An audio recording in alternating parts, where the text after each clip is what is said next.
Salut les amis, alors vous avez certainement vu ou entendu que l'influenceur masculiniste Alex Hitchens avait été convoqué d'abord devant une commission parlementaire en France et ensuite ses comptes TikTok avaient été suspendus. Bon, c'est vrai que dans la foulée, il a retrouvé ses comptes, mais et sans vouloir jouer les défenseurs d'Alex Hitchens, on peut se demander pourquoi ce ne sont que des hommes qui sont convoqués et dont les contenus sont jugés comme ça devant ces soi-disant parlementaires français. Parce que oui, au-delà de Alex Hitchens, il y avait également deux autres influenceurs hommes qui étaient également convoqués, invités à s'expliquer sur l'influence perverse, négative que leur contenu pouvait avoir sur la jeunesse. Voilà. Donc, à croire que y a que des hommes qui puissent faire des contenus nocifs pour la jeunesse. Est-ce que c'est ça le message que les politiciens français veulent envoyer? Les amis, est-ce à dire qu'on doit, pour rester dans le cas de Alex Hitchens, est-ce à dire qu'on doit faire du féminisme d'un côté, c'est accepté, mais on ne peut pas faire du masculinisme?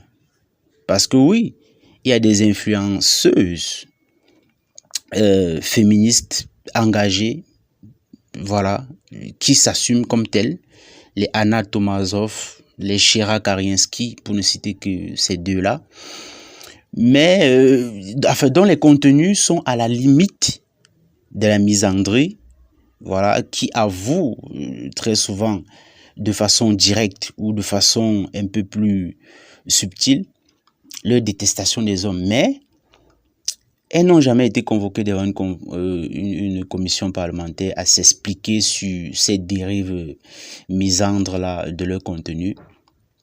Mais on nous brandit des hommes comme quoi l'homme doit rester dans le rôle du méchant et la femme dans le beau rôle. La France, c'est un pays qui déçoit, les amis. C'est un pays qui, moi, personnellement, me déçoit énormément depuis un certain temps. Parce que la France, pendant nos études, on nous a présenté la France comme étant le pays des libertés, le pays de la révolution et tout. Mais aujourd'hui en France, on a l'impression que les gens vivent sous une sorte de chape de plomb. Il y a les idées qui passent et d'autres qui passent moins. Et lorsque vos idées passent moins, bah, on a envie de vous faire taire. La liberté d'expression n'est plus qu'une gageure en France. Parce que oui,